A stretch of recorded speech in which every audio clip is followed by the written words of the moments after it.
Bonjour tout le monde, on se retrouve aujourd'hui, je suis à bord d'une Alpine A110S, une phase 2 grise, gris mat, je ne sais pas ce que c'est le nom de cette couleur, les fans d'Alpine pourront me le dire. Je vous montrerai à l'extérieur, elle est très bien équipée cette voiture. Elle a une ligne de chez ProWeld, Decata Defab, ligne de chez ProWeld,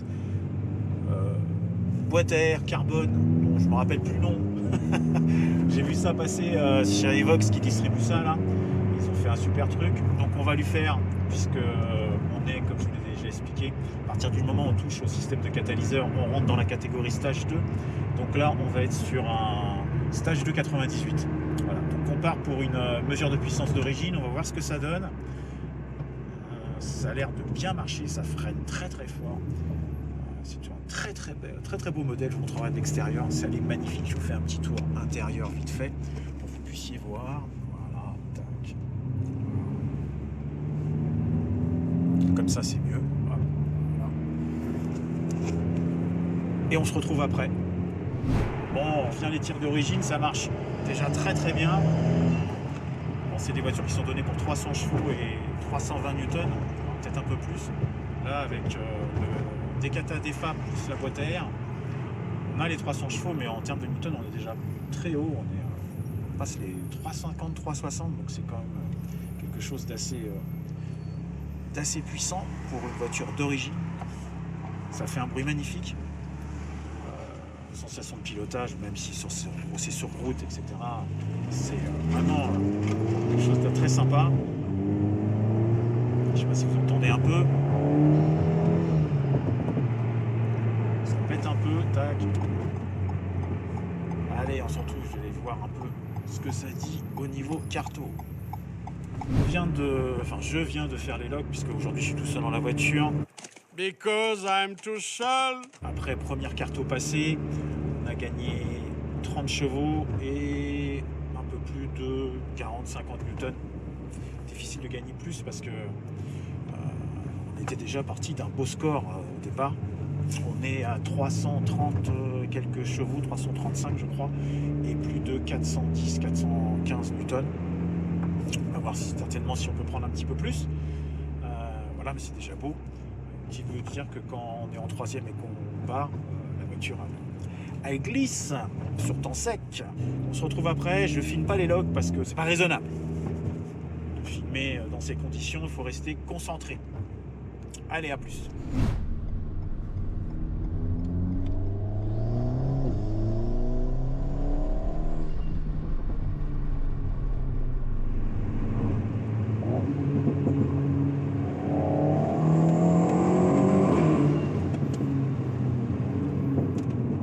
Allez, on se retrouve à bord de l'Alpine.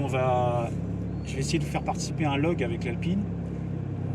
Donc, je vous rappelle le principe du log, c'est de se caler en troisième et d'accélérer jusqu'au rupteur. Pour voir un peu si toutes les consignes demandées sont respectées et si on a bien la puissance demandée. Donc là, on se cale, on est en seconde, tranquille, et on va aller chercher à se caler en troisième.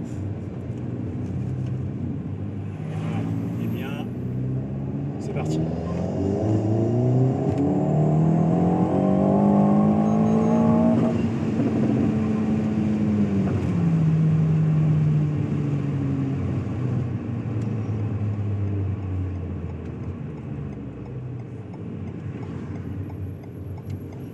Voilà, c'est fait. Ça dure pas longtemps, c'est rapide.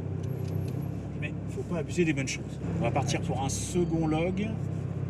Je vais laisser passer quelques véhicules avant, faire ça dans les meilleures conditions de sécurité, faut pas non plus trop faire les foufs, faire les dingos.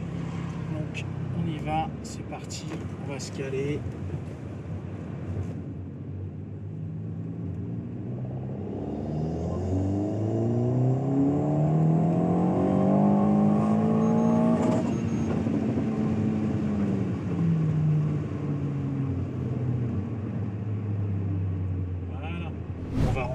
On va aller analyser tout ça, partager ces données avec Valentin, parce que j'ai lu sur les réseaux que certains disaient que j'étais juste bon à injecter des cartos, donc Donc je les invite à venir me voir sur Paris. Ils savent où je travaille, où est le garage où je bosse, ils ont mon adresse. Puis je vais leur montrer un peu comment on travaille, et ce que c'est que faire des logs, et ce que c'est que d'analyser des logs derrière.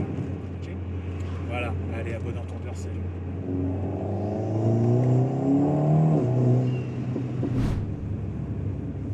J'essaie de vous faire profiter un petit peu de l'ambiance sonore.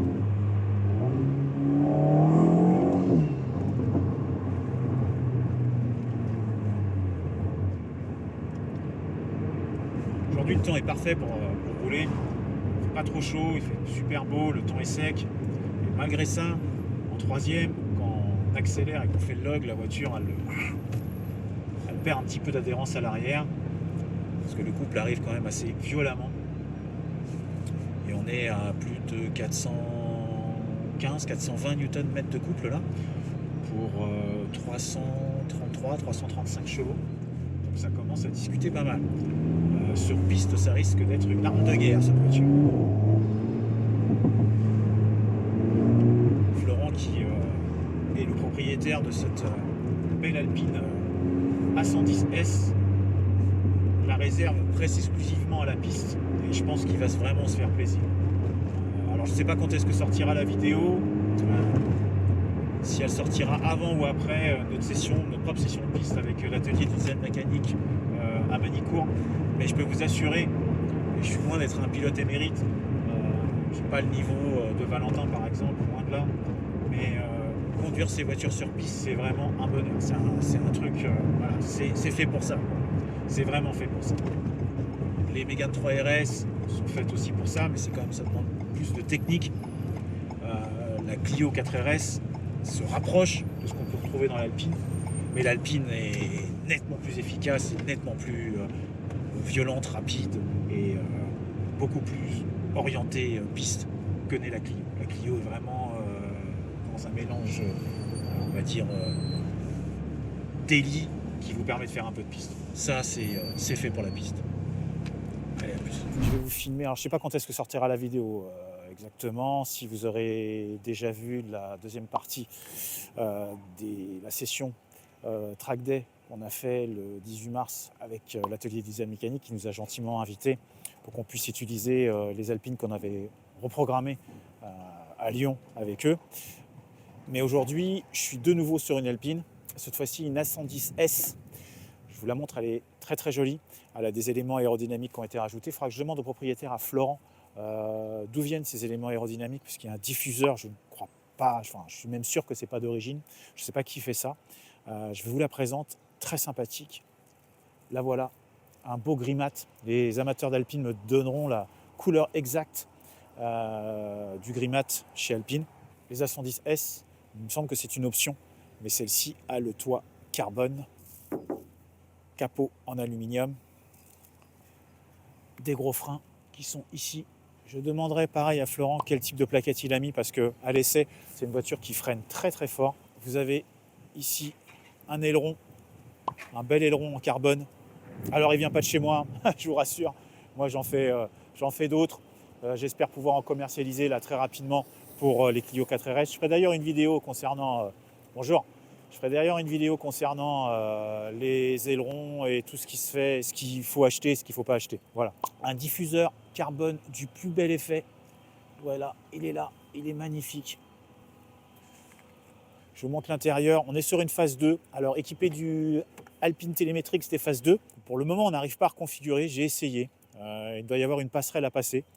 On y arrivera certainement un jour. Bon, il manque quelques petits éléments là, puisque quand on travaille, on a besoin d'accéder au lecteur de carte. Donc ça a été démonté. Vous ne faites pas attention. Cette partie, bien entendu, est présente normalement.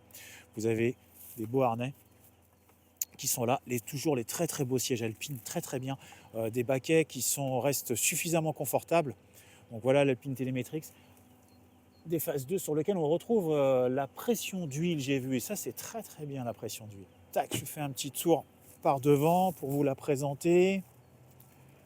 Voilà. On est sur des Michelin, des Sport Cup, parce que Florent, le propriétaire de cette voiture, là, comme deuxième véhicule, peut-être même troisième, je ne sais pas trop. En tous les cas, c'est une voiture qui va être exclusivement réservée à faire de la piste. Donc les réglages qui ont été faits dessus ont été faits dans cette optique. On a donc fait un stage 2 98 sur ce véhicule. Ce véhicule, il est équipé, et je le mettrai en incrustation, d'un Decata, DFAP et ligne de chez ProWeld. Alors ProWeld, je vous rappelle, pour ceux qui ne connaissent pas, c'est situé en région parisienne. On vous mettra l'adresse en incrustation et vous pourrez retrouver le lien de leur site dans les descriptions. C'est des spécialistes des lignes d'échappement sur mesure, et donc Florent l'a amené là-bas pour faire une ligne d'échappement sur mesure. Très très bel effet. Franchement, c'est un super son. En plus du son, c'est performant, parce que je vais vous donner les chiffres avant reprog et après reprog. Avant reprog, on était déjà très très bien pour une voiture d'origine. Je vous rappelle que normalement ce véhicule est censé sortir 300 chevaux et 320 ou 330 newtons. Ah oui, une autre pièce aussi équipée, c'est Evox qui distribue ça en France. J'ai vu une publication passer il y a avant-hier, je crois, sur cette boîte à air. Donc je ne peux pas ouvrir, et ça demande d'enlever 3 fixations qui sont là. Donc je l'ai fait ce matin, j'ai fait quelques photos, mais là je ne vais pas le refaire. Donc c'est une boîte à air tout en carbone avec un filtre à air type KN cornet à l'intérieur. L'air rentre par ici, par là, il passe là, il est repris dans l'admission d'air et envoie de l'air donc forcé et refroidi au moteur et à l'admission. Alors, justement, l'admission d'air sur ces véhicules, lorsqu'on était à Lyon et qu'on a préparé les Alpine A110S de Thierry et la Pure de Sébastien, on s'est rendu compte que la boîte à air était un élément à pas négliger sur cette voiture. Ça pose pas des problèmes, mais en tous les cas, ça réduit considérablement les performances, ces boîtes à air. On avait, nous, été obligés, lors des reports qu'on a fait sur leur véhicule, de modifier déjà en partie les boîtes à air, parce qu'on n'arrivait pas à sortir ce qu'on souhaitait. Inutile de vous dire qu'avec ce type de boîte à air, ça n'a pas été nécessaire. C'est sorti direct. Voilà. Donc, Evox, qui distribue cette boîte à air, donc, groupe M, marque italienne, il me semble, vu le nom, ça doit être italien. Vu le nom, ça doit être italien. Pièce full carbone, très belle pièce.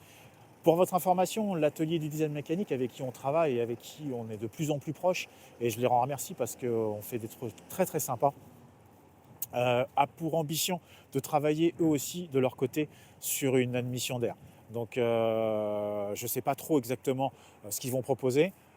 Certainement une boîte à air d'origine modifiée en carbone ou pas, mais en tous les cas, ils vont proposer quelque chose pour les utilisateurs d'Alpine pour qu'ils puissent avoir une admission d'air digne de ce nom sur ce véhicule. Il ne me semble pas qu'elle soit équipée d'échangeurs. Je demanderai à Florent, je n'ai pas vu moi d'échangeurs derrière, je n'ai pas enlevé toute la partie. Il ne me semble pas. Il me semble qu'il m'a simplement dit qu'elle était D4, DFAP et la boîte à air modifiée. L'échangeur n'a pas été modifié de mémoire. Je vous le mettrai de toute façon si c'est le cas et je vous dirai ce qu'il y a exactement comme échangeur si c'est le cas. Alors à ma connaissance, il y a ProLimit qui fait les échangeurs, c'est ce que distribue l'atelier du design mécanique, qui est très très bien. Mais là, comme il y a le cache dessus et que j'ai pas voulu tout démonter quand même sur cette voiture, parce qu'il a quand même fallu en démonter une partie, je n'ai pas été trop loin dans le démontage, donc j'ai pas pu voir s'il y avait un échangeur. Peut-être que je regarderai après si j'arrive à l'apercevoir. Il y a une lame ici devant aussi, une lame carbone. Je lui demanderai aussi chez qui ça vient. Il y a de fortes chances que ça vienne de chez nos amis de MP Réseau. MP Réseau développe pas mal de pièces, mais je ne suis pas certain. Il y a des petits coups continués. Je pense que c'est le PPF. Je pense qu'il y a un PPF qui a été mis dessus. Voilà, ouais, il y a un PPF qui a été mis dessus et qui s'en va un petit peu. Mais bon, c'est un peu normal. Moi, j'ai fait mettre un PPF aussi sur mon capot carbone sur ma Clio et c'est toujours un peu compliqué, les PPF. Voilà, très très jolie voiture. Ce gris mat là, au soleil, ça rend très bien. Que vous dire d'autre? Je vous fais faire des petites vues d'intérieur avec la GoPro pour que vous vous rendiez compte du son. Je vais les rouler un petit peu parce qu'il faut que je m'assure que tout se passe bien et que tout est OK. Allez, on se retrouve de nouveau à bord. Je vais mettre la caméra un peu plus droite. À bord de cette Alpine A110S, je vous le rappelle. Les repogs sont terminés. On a terminé les logs. On va faire un peu d'essai routier. Je laisse la caméra tourner. Caroline, tu pourras couper les moments inintéressants.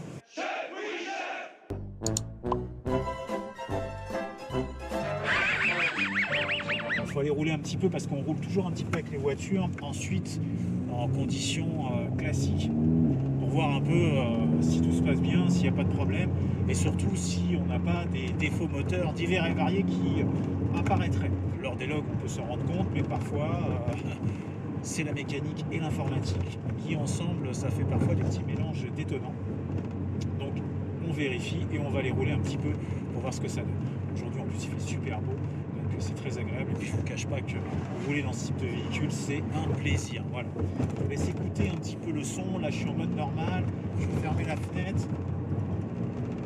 On est en mode normal, donc ça ronronne gentiment sur une ligne ProWell, Decata, Defab, ligne en titane qui fait un bruit magnifique. En plus avec la boîte à air derrière, ça souffle à l'accélération, c'est quelque chose d'assez magique et envoûtant qui donne envie d'accélérer, malheureusement un peu trop souvent. Voilà. On va se mettre, je suis un peu perdu parce que je suis habitué Clio, le bouton Race est là, Mégane c'est là, et non, sur Alpine c'est tout simplement, c'est sur le volant, tic tac, on passe en mode sport. Donc déjà en mode sport, vous allez avoir un son qui est un peu plus soutenu.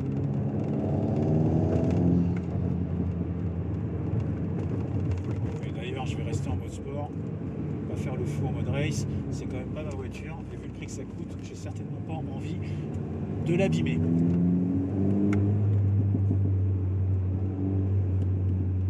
Là, on va passer par là, on va aller faire notre petite insertion classique, pour que vous puissiez vous rendre compte de ce que ça donne.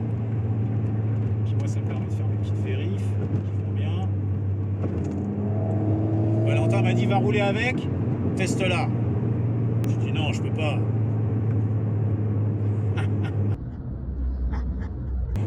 Bien sûr, on va rouler un peu avec. Excuse-moi Florent, mais c'est pour le travail, il faut absolument vérifier. Voilà.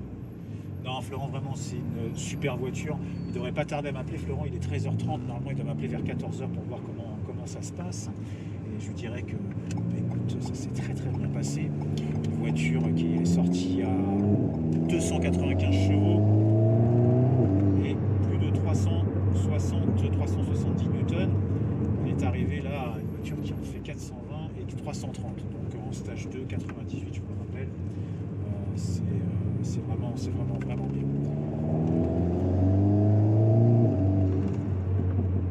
Il devrait aller pister prochainement, donc il nous donnera des nouvelles. D'ailleurs, j'avais fait une Alpine, bon les Alpines on commence à en faire de plus en plus, tant mieux d'ailleurs, et j'ai un client que j'ai fait, il se reconnaîtra, je ne sais pas s'il regarde les vidéos. Fred a été tourné sur Manicourt ce week-end et il était très content. Fred a un stage à 98 et il m'a dit qu'il avait tenu la dragée haute à certaines voitures préparées, soi-disant 330 chevaux. Donc ça nous a fait vraiment plaisir. Voilà. Pourtant il n'est pas très bavard d'habitude, mais là il s'est permis de nous le dire.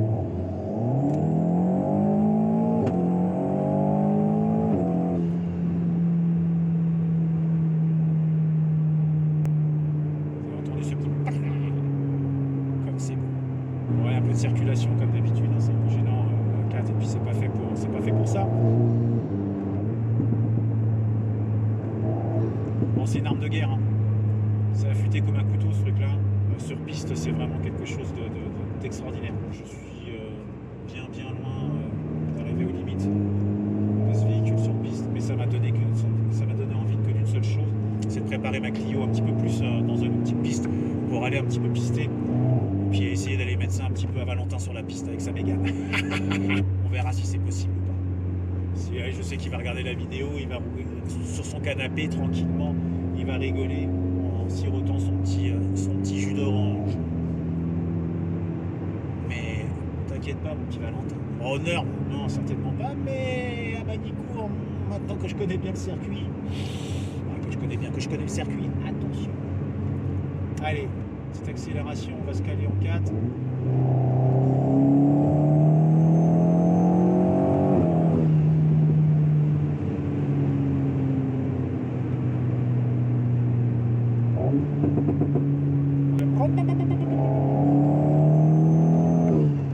On entend derrière la boîte à air qui siffle un peu, je ne sais pas si vous l'entendez.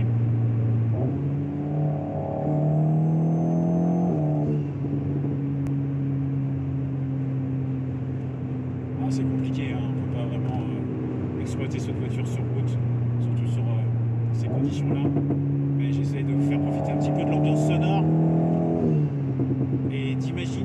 tellement c'est dur d'adopter une conduite apaisée. C'est vraiment, Florent a raison, c'est ce genre de voiture à n'utiliser que sur piste parce que ailleurs, dans d'autres conditions, c'est compliqué, voire dangereux. On va sortir ici parce que ça bouche un peu derrière, donc j'ai pas envie d'aller me coincer dans les bouchons. Voilà, on va passer par là.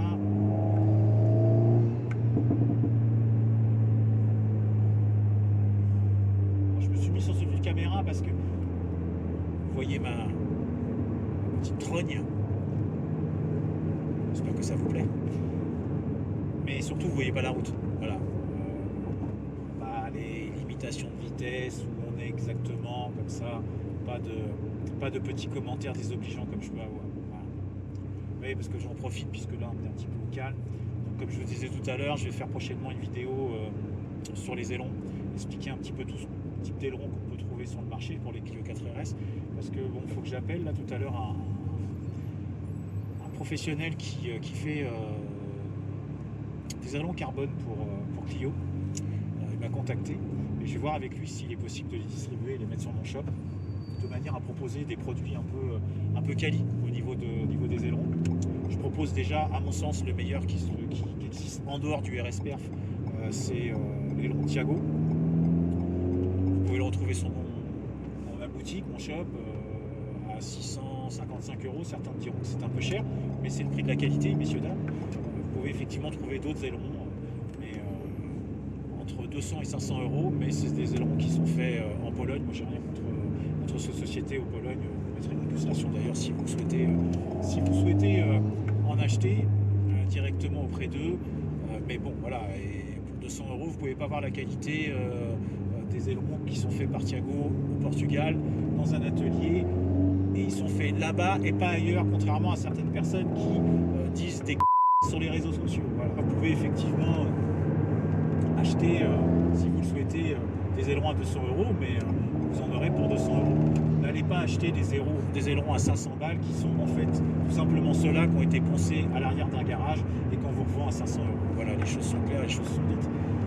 Donc pour en revenir à l'aileron carbone, j'espère pouvoir en distribuer prochainement à un niveau. Alors là évidemment les tarifs n'auront rien à voir, hein, on ne sera pas ni sur 500 ni sur 600, on sera sur des tarifs qui sont beaucoup plus élevés. C'est une pièce 100% carbone qui pèse 1,7 kg, donc fait de manière artisanale à la demande, avec un temps d'attente qui devrait osciller aux alentours de 3 semaines à mois pour avoir un aileron.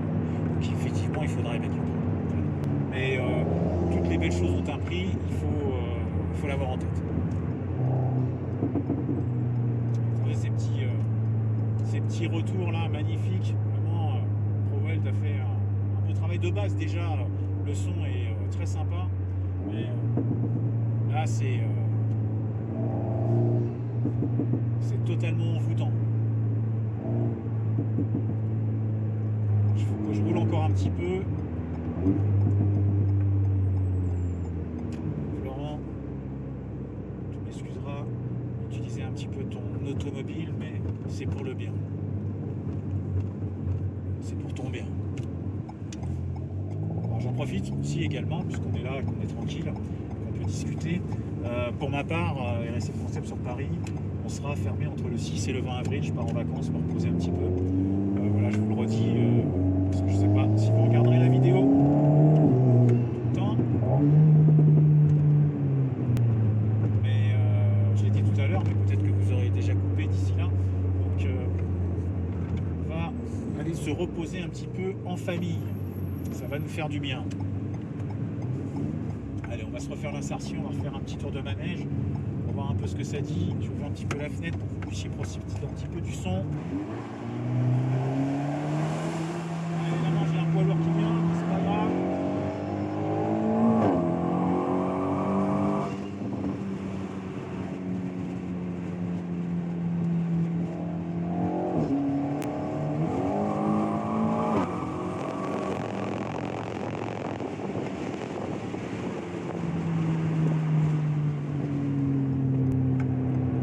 Comment ça pète au passage de rapport, c'est un truc de malade. Mais moi ça m'a fait peur.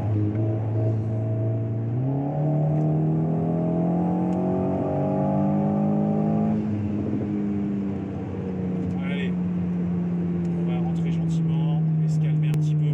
C'est vraiment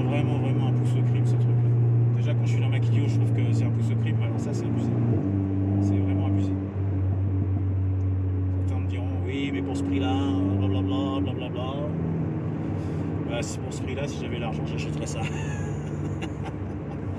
Je pense que c'est une option, hein, mais vous avez tout le tableau de bord qui est en Alcantara. Ici aussi, là, je crois qu'il y aura des options Alcantara à cuir. C'est le point 0 est gris, là en cuir gris, très sympa, un petit plat sur le bas du volant là. C'est vraiment propre. Bon, on reconnaît les gènes de chez Renault, mais moi ça me dérange pas du tout, vu que je suis amoureux de Renault, ça ne pose pas de problème. Bien au contraire.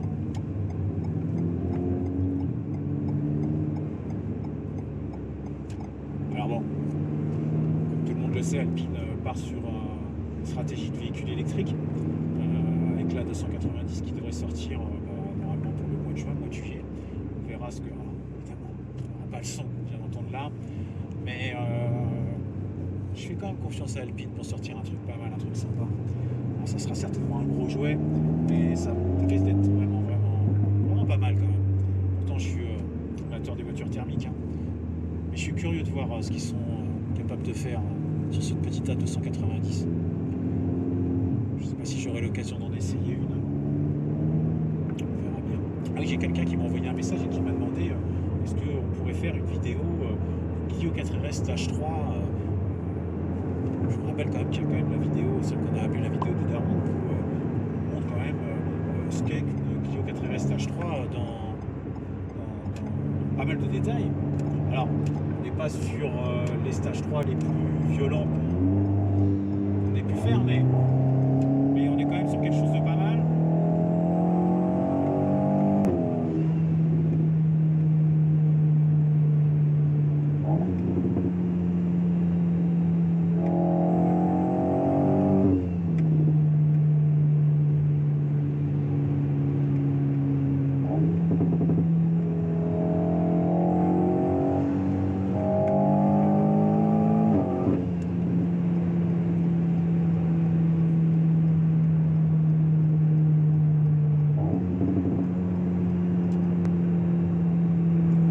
Donc sur quelque chose de pas mal, je reprends ce que je disais, et ça me semble raisonnable, parce que la personne me dit oui, j'attends une vidéo pour franchir le pas. Ça nécessite pas forcément une vidéo de franchir le pas. Voilà, il faut y aller. Stage 3, nous maintenant on commence quand même à bien connaître son sujet. Valentin a encore fait des améliorations sur les cartographies Stage 3 ces derniers temps. Il va certainement communiquer, il aura communiqué d'ici cette vidéo la dernière Stage 3 qu'il a fait. On arrive à des scores qui commencent à être vraiment intéressants avec le 19T Mamba. Voilà, il faut y aller, quoi. Faut pas avoir peur, hein. On maîtrise quand même pas mal de sujets en termes de fiabilité. Je me rappelle, hein, toujours, hein, Catasport ou Decat, et puis échangeur. Si vous tournez au 98, ça ne nécessite pas de changer les injecteurs. Alors peut-être que le son va changer un peu parce que comme je te tourne la tête à chaque fois, mais bon, je suis quand même en train de conduire. Ça ne nécessite pas de changer les injecteurs au 98 et vous pouvez pour un prix entre guillemets raisonnable avoir quelque chose de très sympa.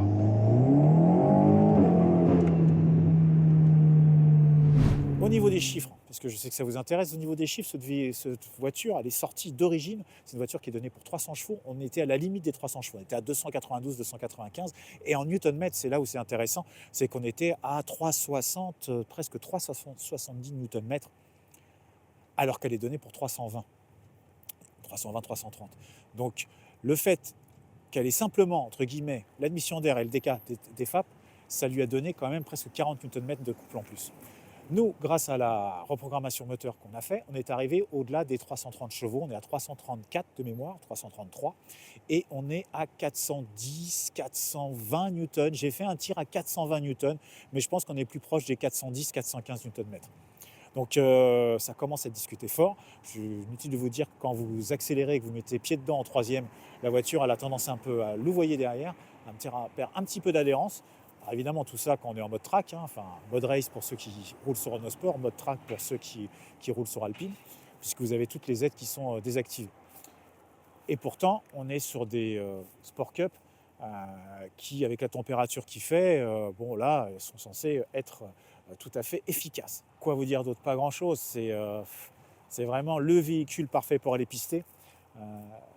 Nous qui avons roulé, alors je ne vais pas me jeter des fleurs parce que, bien au contraire, je n'ai pas un niveau de pilotage qui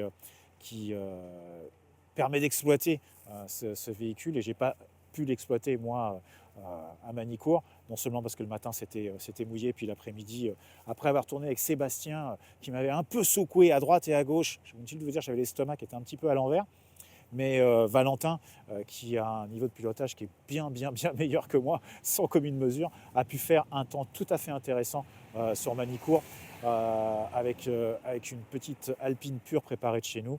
Alors, je crois qu'on était à 1,59, ce qui est tout à fait honorable pour tourner sur Manicourt avec une Alpine en stage 2 qui était une pure à la base, une 252. Bref, en tous les cas, ici on est sur une Alpine S, magnifique, franchement. Si j'avais les moyens, je pense que je craquerais, mais malheureusement je ne les ai pas. Donc on va se contenter de la petite Clio et ça ira très bien.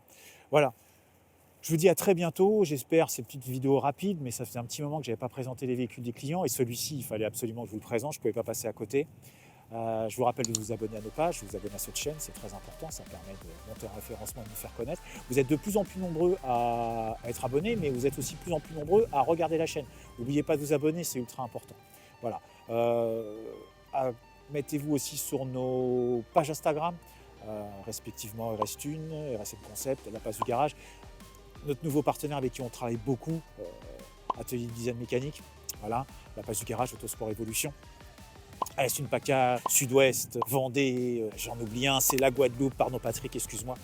Et voilà, je vous dis à très bientôt, je vous embrasse bien fort. Pour votre information, je ne sais pas quand est-ce que sortira la vidéo, mais pour ma part, à Paris, on sera fermé du 6 au 20 avril. Je pars en vacances un peu me reposer, un peu me vider la tête, parce que ces derniers temps, sur les réseaux sociaux, ça a été un petit peu compliqué. Il y a eu des petites altercations à droite à gauche qui m'ont plu qu'à moitié, mais j'y reviendrai dans une prochaine vidéo sur la vidéo des ailerons pour faire un petit point et remettre un petit peu les points sur les i de certaines personnes qui ont des comportements qui ne sont pas tout à fait honorables. Voilà, je vous dis à bientôt, je vous embrasse, ciao, bye.